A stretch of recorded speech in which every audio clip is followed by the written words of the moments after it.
This is Dennis John Seatsma Productions, Homestead, Florida, USA, south of Miami, southeast Florida, north of Key Largo, and Homestead in the Redland Farm area. Okay, this video we're going to talk about a couple of things real quick. Number one, your batteries, when they're in storage, they should be kept in hopefully climate controlled storage, so number one, in a secure area so they don't get stolen. They're very expensive now. I like flooded cell batteries. You can get AGM if you want, but you have to match the electrical system to the battery, because you can damage an electrical system if you use the wrong type battery. This electrical system on this 1989 3.7 liter MerCruiser, MCM 470 is what people call it sometimes. It's designed for a flooded cell battery, minimum cranking amps of 450 cranking amps cold. On my boat, I got a make before break switch for battery 1, battery 2, both are off. So I leave a battery tender on the batteries when they're not being used. I like the battery tenders. And you should run your engine, because every time you run your engine, you lubricate it. But coolant or water or whatever can find its way into the engine oil and sit on the bottom of the oil pan and rust out the pan. So you stir the oil anytime you run the engine, and frequent oil changes are good. Now, to change the oil, back in 1989, I bought this gizmo, this hand pump that fit over the dipstick. And this, of course, is 30 years old, 1989 to 2022, December 3rd, 2022. So I ran out and bought a new one. It says fits all makes and models. I'm sorry, it doesn't. This is too small, and I've tried drilling it out, and I can't. This is actually bigger than the brass fitting. So whatever mechanical engineer said that probably doesn't work for the company anymore. But anyway, but before you change your oil, you need to warm the engine, or you should. And we'll compare using the old slurp pump, which works fine if you can get one to fit. You're supposed to fit, take out the dipstick, and you put in the slurp gun, and you put it right over the connector like that, and get a good tight fit with warm oil. And then take your bucket. There's a hole in the bucket. Anyway, and pump away, which is fine. That works real well. Okay, to get out your old engine oil.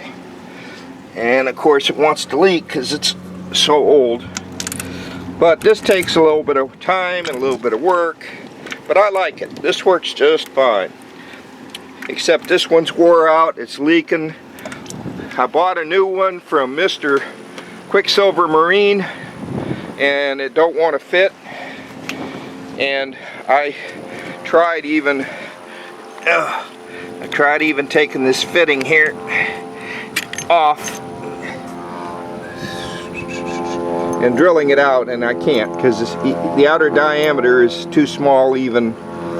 So I don't know who spec'd this, but it ain't the same as the old reliable. Now, your batteries, I like to fully charge those, keep them fully charged from time to time. And I like this Schumacher 15 amp rapid charge. I like it. Model SC 1280 works real well.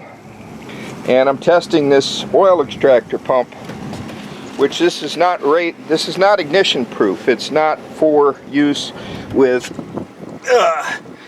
gasoline. You get a full fuel transfer pump for that. I can barely talk, sorry, well bent over. But anyway, trying to do this quickly. All right, and we put this output into the bucket so oil doesn't squirt everywhere. And we snake the tube down here, and what I want to do is, if there's any water down there, it'll sit on the very bottom of the pan, because oil is lighter than water. So oil goes to the top. We stick it down there as far as we can. We got the power hooked up, and then we find a switch on here somewhere to turn it on. There it is. And la-di-da, we do our pump-a-pump. And we pump out our oil using this wonderful, wonderful El Cheapo oil extractor pump, 12 volts. Made in China, USA, by a company called Oil Pump Extractor. Don't even have the name of the pump. Anyway, I bought this online somewhere. Who made it? Alright, it's all in Spanish. Made in China. Anyway, this works fine too. Instead of pump. Now, as far as batteries are concerned, you got the idea here. I can turn this off. But as far as the batteries are concerned, these load tester, this is an OTC Tools, and they sell a cheap one, a knockoff of this at Harbor Freight. But I like the OTC, this is a 3180 OTC Tools battery load tester. It does 100 amps. There's another model that does 130 amps.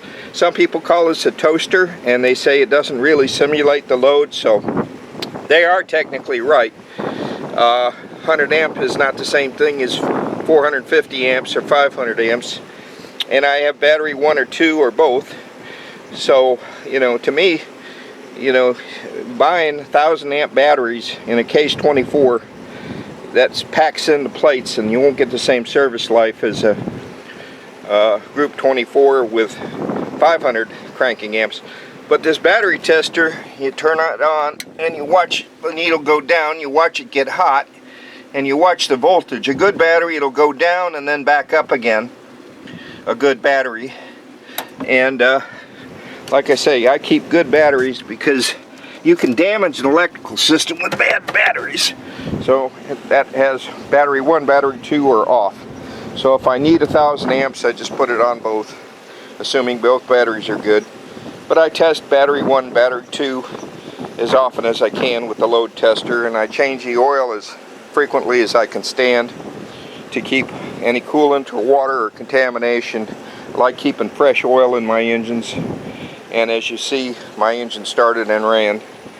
So my critics on the internet saying this guy doesn't know engines, and I'm a do-it-yourself aficionado, a do-it-yourself enthusiast. I am not a professional. I just like doing my own work, and I like learning things, and I like sharing information with other people. So give me a thumbs up. I hope you enjoy the video.